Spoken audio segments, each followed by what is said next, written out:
2021년 12월 26일 일요일입니다. 새로운 기회에 제 일과를 함께하게 된 저는 오클라호마 교회를 섬기고 있는 전상훈입니다. 이 시간에 함께하신 모든 분들을 환영합니다. 기도하시고 시작하도록 하겠습니다. 사랑이 많으신 아버지 하나님, 우리의 삶을 사랑하셔서 우리를 주 앞에 불러주시고 주의 백성으로 삼아주셔서 감사합니다. 새로운 해를 시작할 때가 되었습니다. 여전히 우리의 삶이 많은 염려와 불안 가운데 있는 것을 주님 아십니다. 이 땅에서의 우리의 쉽지 않은 삶, 주의 안에서 평안을 얻기를 원합니다. 그리고 주께서 우리를 지으신 목적에 맞게 하나님이 계획하시고 선히 여기시는 대로 주의 귀한 사업들 하면서 살기를 원합니다. 아버지 말씀으로 우리를 깨우쳐 주시옵소서. 주의 거룩하심 가운데 우리가 주의 형상을 닮아 이 땅에서 주의 아름다움을 전하는 자가 되기를 원합니다.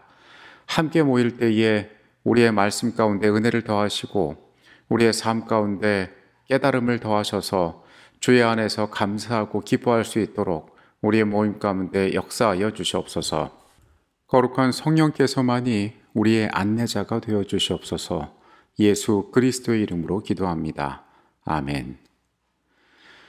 제중의 동쪽 가장 깊숙한 곳에 위치한 항구 도시인 알렉산드리아가 있습니다. 이곳은 과거 알렉산더 대왕의 정복 사업을 통하여 세워지고 명명되어진 도시입니다. 지리적으로 보면은 북아프리카 이집트에 속한 도시지만은 이 도시는 헬레니즘 시절 문화적으로 가장 융성했던 세계의 중심지가 되었습니다.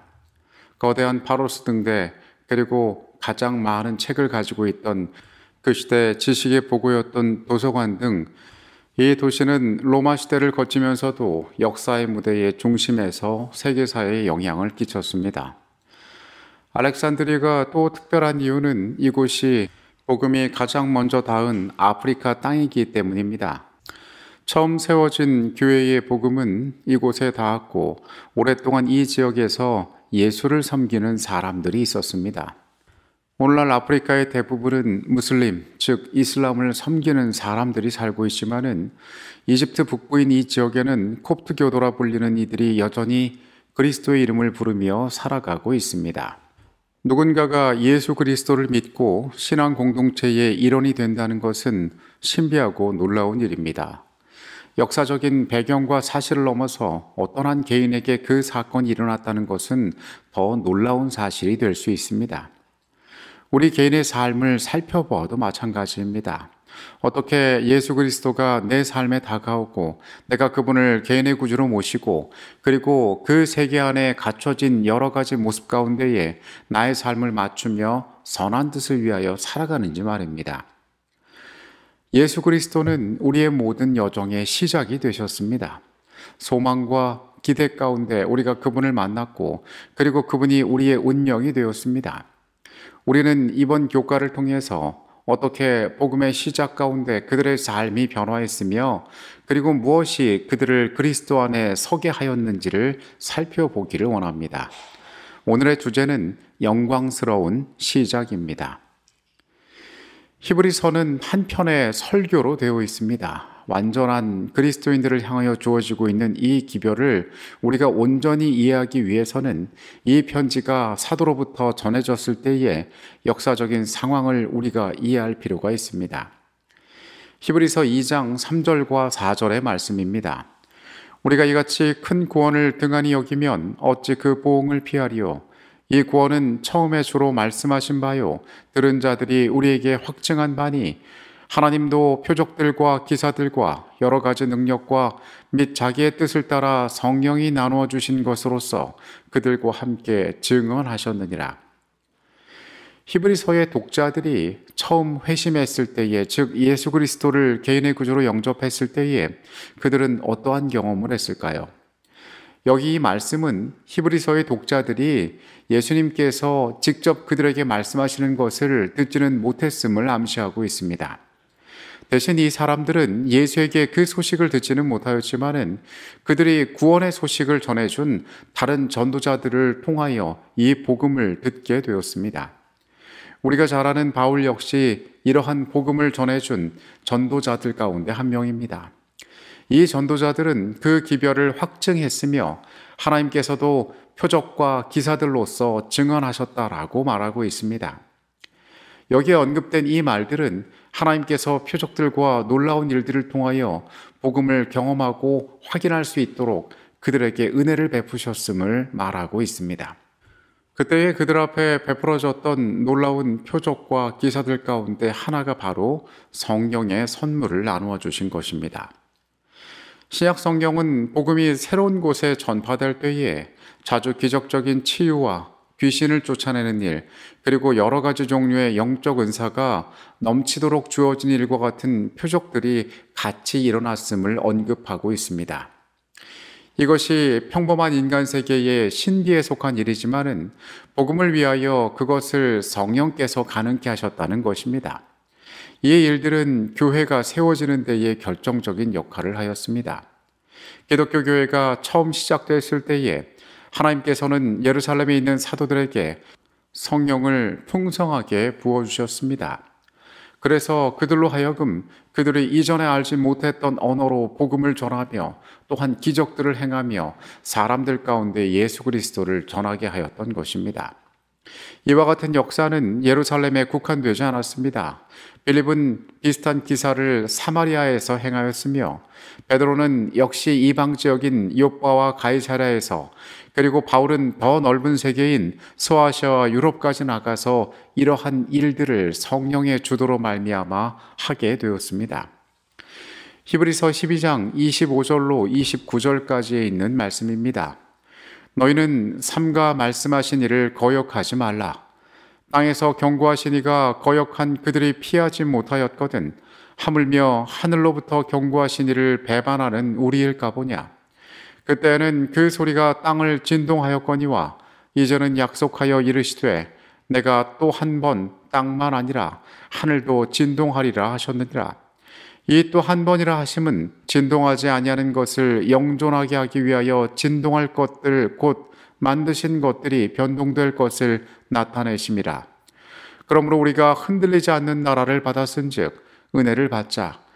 이로 말미암아 경건함과 두려움으로 하나님을 기쁘시게 섬길지니 우리 하나님은 소멸하는 부르심이라.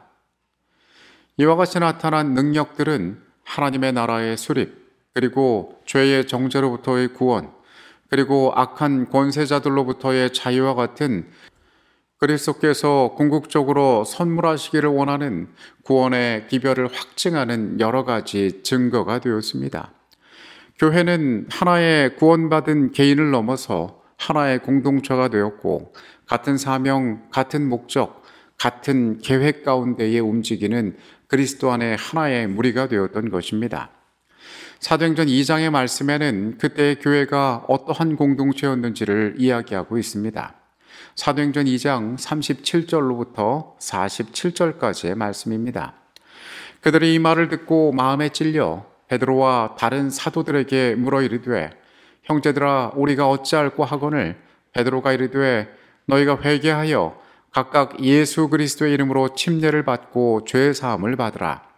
그리하면 성령의 선물을 받으리니 이 약속은 너희와 너희 자녀와 모든 먼데 사람 곧 우리 하나님이 얼마든지 부르시는 자들에게 하신 것이라 하고 또 여러 말로 확증하여 권하여 이르되 너희가 이 패역한 세대에서 구원을 받으라 하니 그 말을 받은 사람들은 침례를 받음에 이날의 신도의 수가 3,000이나 더하더라. 그들이 사도의 가르침을 받아 서로 교제하고 떡을 떼며 오로지 기도하기를 힘쓰니라. 사람마다 두려워하는데 사도들로 말미암아 기사와 표적이 많이 나타나니 믿는 사람이 다 함께 있어 모든 물건을 서로 통용하고 또 재산과 소유를 팔아 각 사람의 필요를 따라 나눠주며 날마다 마음을 같이하여 성전에 모이기를 힘쓰고 집에서 떡을 떼며 기쁨과 순전한 마음으로 음식을 먹고 하나님을 찬미하며 또 온 백성에게 칭송을 받으니 주께서 구원받는 사람을 날마다 더하게 하시니라. 그들 가운데 임한 성령께서는 초기 그리스도인들에게 죄를 용서받았음에 대한 확신을 주셨으므로 그들은 심판을 두려워하지 않게 되었습니다. 그리고 그 결과로 그들의 기도는 담대하고 확신에 찼으며 그들의 이 신앙적 경험은 기쁨이 그들의 삶 가운데 가득 차도록 만들었습니다. 성령께서는 악한 영의 권세에 짓눌려 있던 자들을 구원해 주셨는데, 이는 하나님의 능력이 그 세계를 뒤덮고 있던 악한 영들의 권세보다 우월하다는 강력한 증거가 되었습니다. 사람들은 이 선물 가운데에서 세상에서 눌렸던 그 억압 가운데에 자유를 경험했던 것입니다. 또한 성령께서는 다른 한 가지를 그들 가운데 확인하여 주었는데, 그것은 그들의 삶 가운데 하나님의 나라가 이미 세워져 있다는 사실을 알리는 것이었습니다. 그들은 예수 안에서, 이 공동체 안에서 그들의 세계 가운데에서 하늘을 맛볼 수 있는 아름다움을 경험하였습니다. 하나님께서는 처음 교회의 시작이 있어서 표적과 기사를 성령을 통하여 허락하셨습니다. 그리고 이것은 그들의 기존의 가치관들을 허물고 새로운 도를 따르기로 선택한 사람들에게 확신과 기쁨을 주었습니다. 그들은 이 복음 가운데에서, 성령의 부어주심 가운데에서 구원의 소식을 받아들이고 이것이 널리 전파되도록 그들의 삶의 중심을 변화시켜 나갔던 것입니다. 사도행적 45페이지의 내용입니다. 오순절에 하늘의 빛이 그들에게 빛이었다. 전에는 결코 알 수 없었던 믿음과 확신을 가지고 그들은 거룩한 말씀의 교훈을 받아들였다. 그리스도가 하나님의 아들 되심은 더 이상 의심스러운 문제가 아니었다. 그들은 비록 인성을 입었으나 그분은 진실로 메시아이심을 알았으며, 또한 하나님께서 그들과 함께 하신다는 확신을 가지고 자신들의 경험을 용기 있게 세상에 증거하였다. 성령께서 이 모든 사역을 주도하셨습니다. 초대교회는 예수의 이름 아래 모인 자들이었습니다. 하나님 그 자신이 이 땅에 오셨고, 그리고 그분께서 우리를 위하여 대속의 사역을 보여주시고 그 십자가의 보혈 가운데 태어난 것이 교회였습니다. 그 세계에 악의 권세에 눌려있던 수많은 자들에게 자유함의 기회들이 주어졌습니다. 그리고 그렇게 함께 모인 자들은 예수 그리스도께 듣지는 못하였지만은 그분의 대리자들, 복음을 전파하던 사도와 또 여러 하나님의 종들을 통하여서 그들은 구원의 소식을 선물로 받았습니다. 예수께서 약속하신 성령께서는 그들로 하여금 삶을 세우고 교회를 굳게 하는 일에 매우 중요한 역할을 담당했습니다. 곳곳에서 이적이 일어났습니다. 언어의 은사가 나타났습니다. 그리고 사람들은 그 경험들을 통하여 하나님께서 세상을 주관하고 계시며 그분의 권세는 이 땅의 어떤 흑암의 권세보다도 강함을 알게 되었습니다. 이제 새로운 공동체가 형성되었습니다.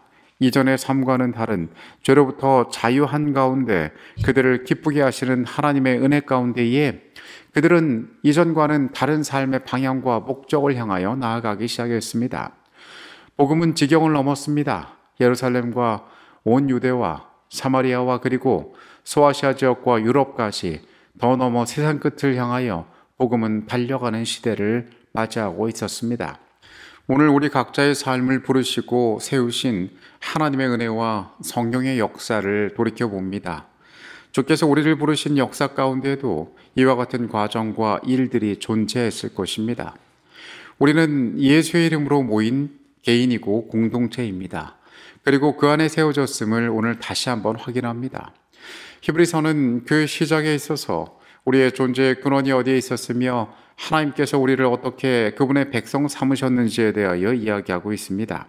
오늘 우리의 처음을 확인하고 그리고 세상에서 살아가는 우리의 삶들에 관한 이야기들을 이번 한 주 계속 나누도록 하겠습니다. 기도하시겠습니다.